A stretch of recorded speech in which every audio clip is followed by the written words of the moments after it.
Hello, this is Robert Rickover at Body Learning, and today my guest is Mike Cross, who's an Alexander Technique teacher in Aylesbury, England, which is north of London.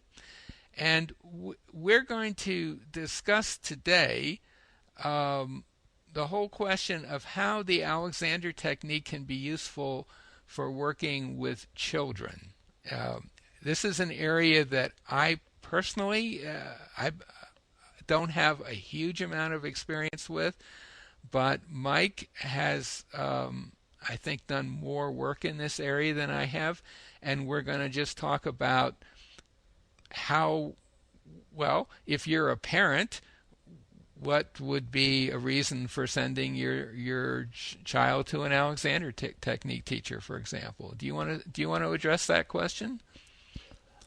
Yeah, well, the Alexander work itself is not so useful for children as it is for adults. So if you're the parent of a child who's got coordination problems, dyslexia, dyspraxia, I would certainly recommend having some Alexander work to help you understand what the cause of the problem is and how important good coordination is.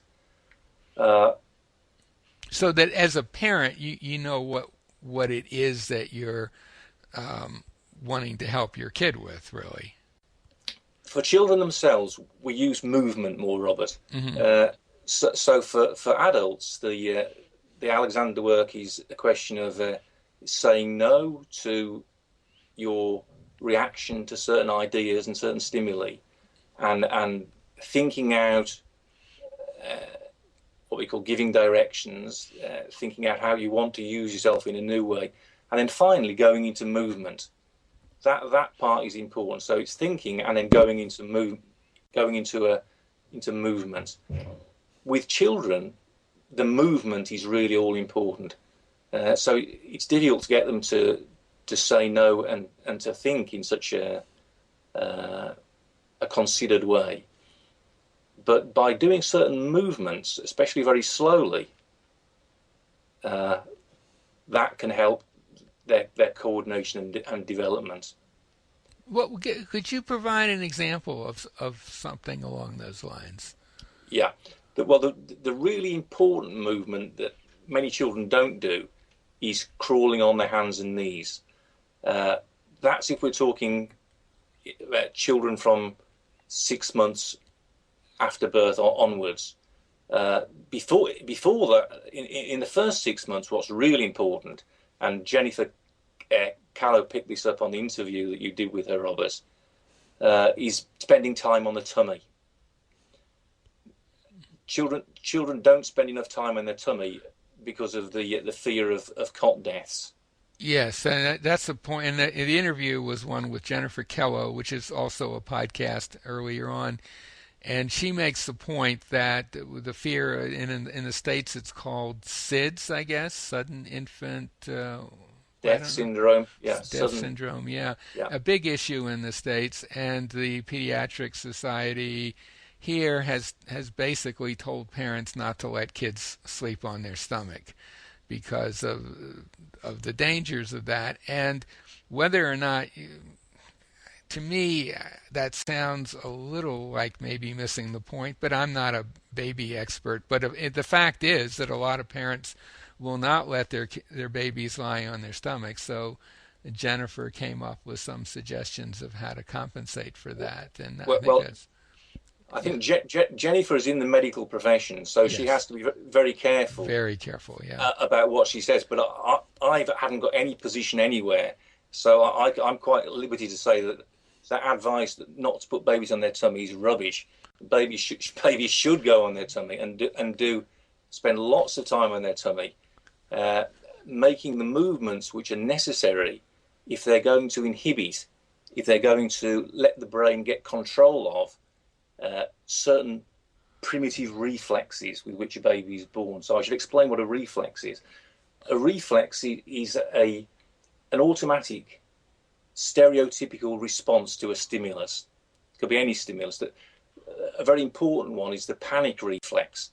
So if you take a newborn baby and drop it, its arms will fly out in the air, its skin will go red, and so on. That panic reflex is a reflex which should be there to help a baby survive. And it should be there for the first few months. But then the brain, because it's made certain movements, because the body's made certain movements, the brain gets control over that reflex. And if you drop a baby of, say, 2 or 3, it might exhibit a kind of a startle pattern, which is a more mature response, but it wouldn't exhibit the full-blown panic reflex. Its arms wouldn't fly out and so on. So if children don't make the movements that they need to make, these primitive reflexes get stuck in the system. And that's the cause, that's the root cause of dyslexia, dyspraxia, hyperactivity, all kinds of problems that would seem to be on the increase in America and in Britain. Mm-hmm. So I think we should make it really clear that neither one of us is offering medical advice of any kind. And if you're a parent and you are following the guidelines of not letting your baby sleep on his stomach, there are some things you can do to compensate for the issues that you just talked about, and one of them you're suggesting is crawling and creeping, for example. Are those the well? If the baby hasn't spent enough time on its tummy in the first 6 months, then find ways for it to spend time on its tummy later on, where the fear of SIDS has passed, or but the very, very important movement is crawling on hands and knees. Yes, that's in order to explain why it's so important, I'd need to explain a little bit about 2 reflexes in particular. See, some of the children we see, a lot of the children we see, have problems with handwriting. Now, there are going to be some parents who'll listen to this and know that I'm just talking about their child, that the child might be quite intelligent, quite bright, but as soon as it's got a pen or a pencil in its hand, it can't think. And the cause of that, Alexander himself, if you look at what he wrote about children struggling to do writing and drawing, he was looking at children who had an immature, asymmetrical tonic neck reflex, is what it's called. That sounds very scientific and off-putting, but what it is, when a baby turns its head in the womb, if it turns its head to one side, its arms will go into a kind of fencer position. Its legs will to some extent too. So it's an asymmetrical tonic neck reflex, or a fencer reflex, we could call it. And so as long as that reflex is in the system, as soon as the child's head turns to one side, the arm on that side will want to extend. And that being the case, when the child comes to do things like handwriting and drawing, consciously it'll want its arm to, say, flex, but the reflex will unconsciously want the arm to extend. So immediately a conflict is set up within the child's system between its conscious intention and what the reflex wants it to do. So when parents phone us up and say, oh, my child's got problems with handwriting, 100 times out of 100, that reflex is more or less immature. It hasn't been integrated properly. And so that reflex splits the body into left and right. It stops the 2 sides getting in communication with each other. So as long as that reflex is immature, it prevents cross-pattern movements, like cross-pattern crawling or cross-pattern marching. It prevents the child from doing those movements. So if you ask a child to march up and down, and it sets off, say, it puts its left foot forward and its left arm forward together, immediately in the playground, the other children know that child has something not quite right with it. It doesn't look coordinated. So the technical term, I think, is what, homolateral walking as opposed to heterolateral. That's right. So the way you would work with kids that have these issues is you would get them crawling, and you would direct them a bit in how they crawl. Absolutely. But the first thing to do, though, is to be aware of the true cause of the problem. If a group of these reflexes are immature, especially the fear reflexes, the panic reflexes, it's a physical problem. It's a real physiological problem. That this primitive reflex, the inhibitory circuits have not formed and got it under control. But the symptoms of it tend to be very emotional and psychological. So that, the same thing applies with adults. If the reflex has stayed immature into adulthood, the adult might be accused of having all kinds of psychological problems, agoraphobia and irrational anxiety and so on. And when you recognize the real physical basis for the problem, that's a great thing in itself. And it's the same thing with parents and children.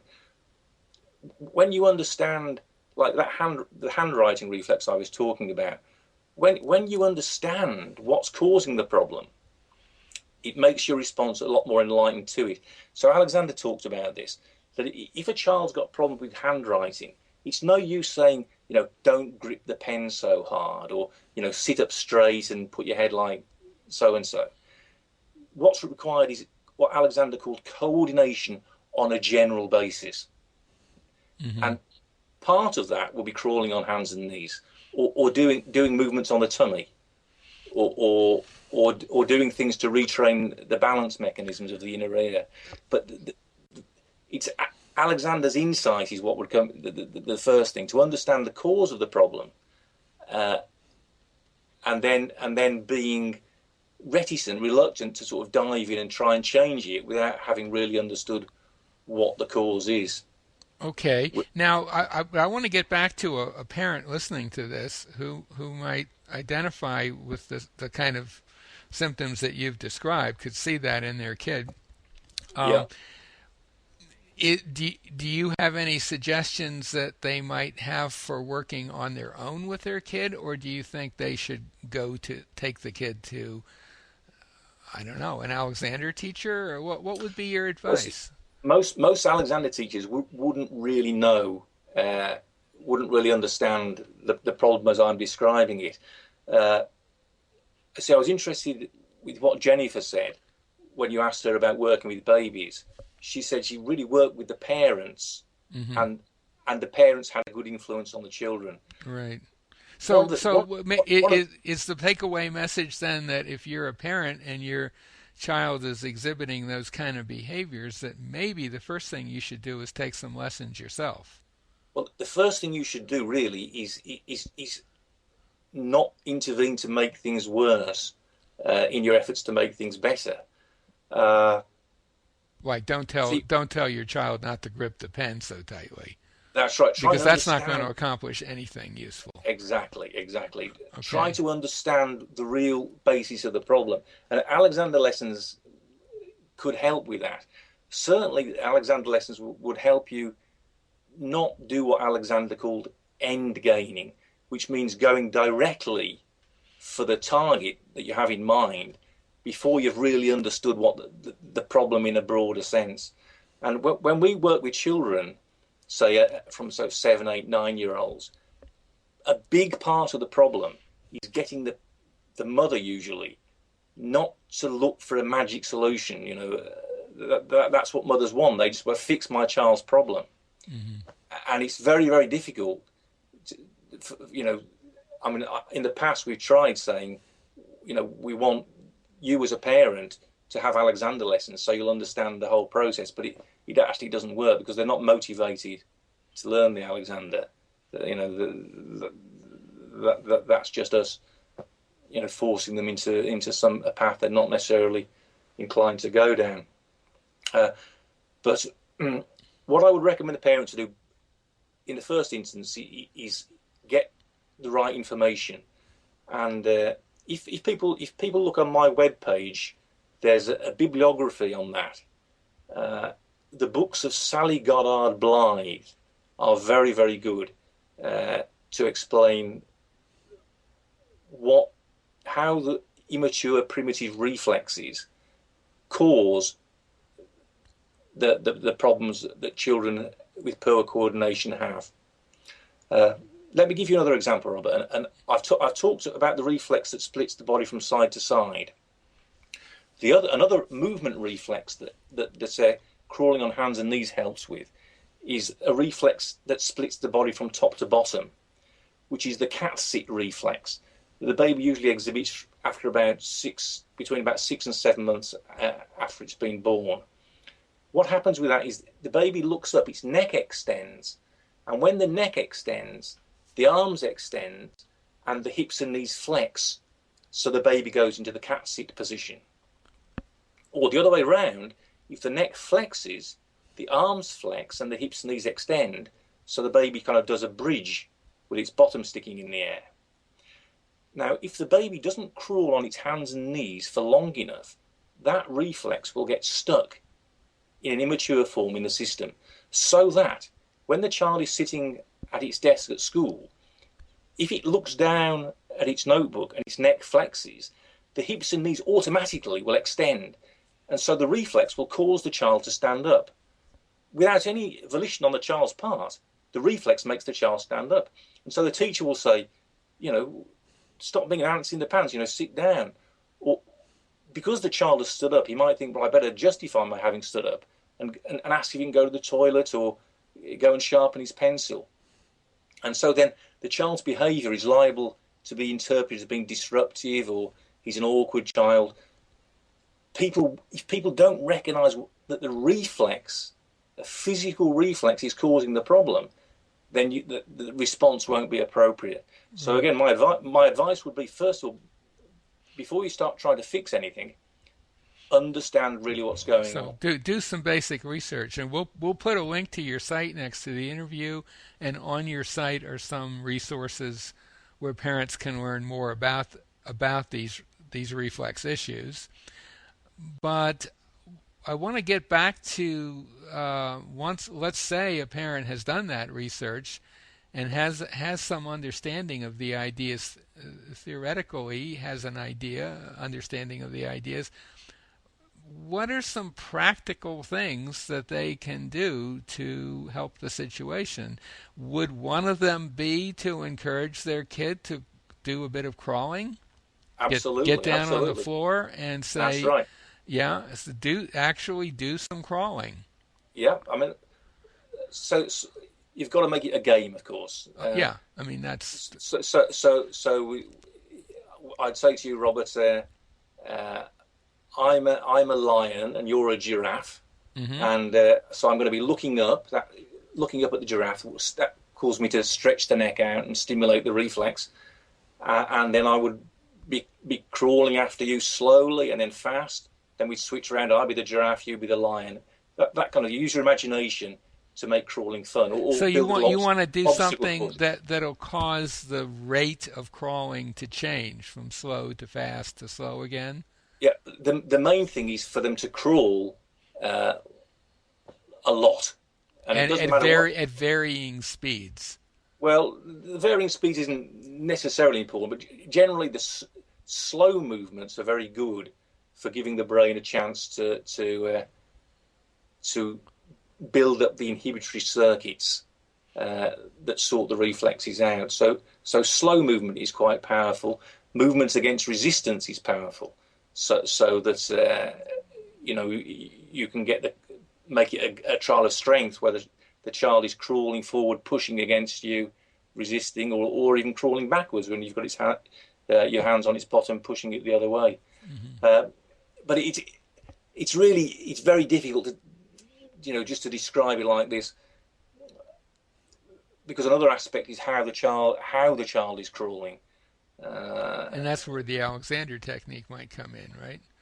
Absolutely. Crawling with good use is better than crawling. So it does seem to me that a parent who's intrigued by what we're talking about would do well to explore having some lessons in the Alexander technique themselves. Now, as you said, a lot of parents can't be bothered doing that, but maybe there's some that could. And one motivator might be that apart from all of these reflex issues that you've been talking about, one of the ways that kids learn patterns of posture and movement is by imitating adults that they're around. And if they're around their parents a lot, they're going to start copying those patterns. Alexander actually wrote about that in one of his books. He's writing, I guess, in the early part of the 20th century, and he's using a little bit somewhat archaic language, but he says, when parents go to choose a nursemaid for their kid, they go for the cheapest one, and that might not be the best way to do it, because really what they should be looking for in a caretaker, what a parent should be looking for in a caretaker, is someone that's using their own body fairly efficiently, because to the extent that the caretaker has, say, harmful patterns of posture and movement, a kid is going to pick up on that pretty much instantly. Kids observe that very closely. Absolutely. And Alexander also pointed out that what makes it even more important is that kids are very quick at picking up on the most bizarre, harmful patterns. They go for the extremes. So, and not only observing with her eyes, but also my wife is very keen on this, because she teaches swimming to nervous swimmers, and also to children who are starting out. And she's very keen on the fact that if a mother holds the baby in the water, if the mother is relaxed, the baby relaxes in the water. But a lot of us have fear patterns we bring into swimming, or just being in the water, and the baby very, very quickly picks those up through the sense of touch. And the sense of touch, and just being in the presence of people. Exactly.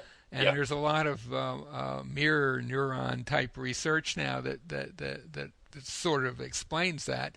But for sure, you as a parent are having a very profound postural / movement influence on your kid just by being in the same room with them, particularly when they're very young and they're watching you closely. They're getting a lot of cues from you about how to sit, stand, move, and do everything.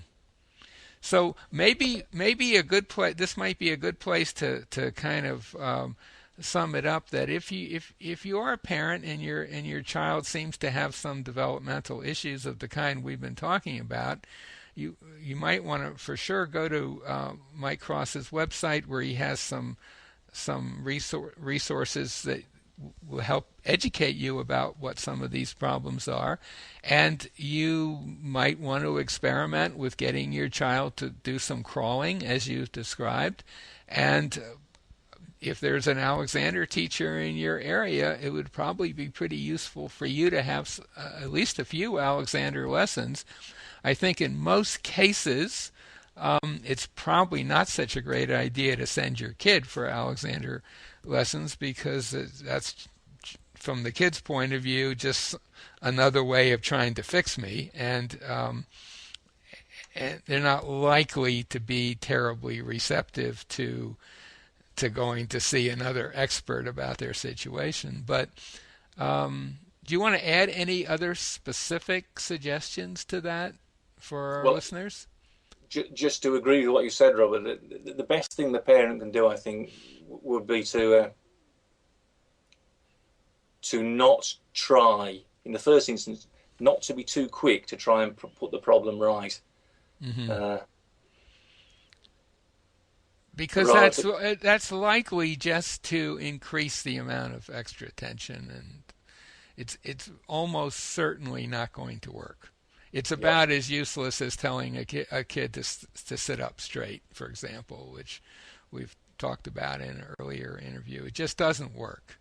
Yeah. They will do something in response to that, but what they're going to do is not going to be anything that's going to help them. And chances are they're not going to stay there anyway. So maybe if I could just add one thing, Robert, sure, just relevant. And I know you've on your website you have some information about the Tomatis work, listening work. Yes, Dr. Alfred Tomatis, a French ear doctor, I guess, has developed a whole methodology of retraining people using sounds, filtered sounds, and very interesting work and very interesting parallels to the Alexander technique. Yeah. Yeah, and children with developmental problems, their problems are largely centered in the ear. So the reflexes we've been talking about are more the vestibular part of the ear, which is to do with movement. But they will also tend to, the children with those problems will also tend to have a more generalized listening problem. Mm-hmm. So they're bad at listening to their body. They're also bad at listening to the outside world. So that is another thing to look into for parents who've got children with developmental problems. Mm-hmm. You can't really go too far on with listening work. And so if there is a Tomata Center in your area, I think their website, I have to find out what their main website is. If you happen to be in France and you're listening to this, apparently there are zillions of Tomata Centers in France. I don't think in America there are that many. And I have no idea what the situation is like in England for Tomatas. Well, there's something called the listening program. Yes. Which I administer, which is just very easy to administer program. It's not individualized. It's a 10-week course of listening to 10 CDs, but that can be a good starting point because do you have a link to that on your website? Yes, there's a link to that on my website. So that's something that you could get. I guess we could call it a slightly stripped down version of the Tomatis method. That's right, and that may do the trick for a small kid, I would think. Well, if the child really gets engaged in listening, its use, what we call in Alexander terms, its use, how it uses itself, will improve. Because the desire to listen, if you think of a rabbit with its ears pricked up, if you get the child listening, a lot of so-called postural improvements will take place. Right. I mean, Tomatis actually uses the term listening posture, and if you read his description, it sounds pretty Alexandrian to me. Yeah. So, absolutely. So again, if you're a parent and let's say there's no Alexander teacher nearby, you've read the material on Mike's site, see if you look into perhaps getting those CDs, or if there's a Tomata Center near you, taking your child for that program. If there's an Alexander teacher around, for sure that would be useful for you, the parent, and the teacher might even be able to give you some suggestions for helping your child, depending on the teacher. Most Alexander teachers don't particularly specialize in working with children, but some do. Every good Alexander teacher should be able to teach the parent the virtues of not end gaining, not Absolutely. Going directly, and that's what we're all to benefit from, isn't it, Robert? Absolutely. So I think probably we should end with that. My guest today has been Mike Cross, who's an Alexander Technique teacher in Aylesbury, England, and we've been talking about working with children with developmental issues or coordination issues and the like. Mike, thank you so much for being on the show. Thank you, Robert. It's been a great pleasure. Thanks a lot.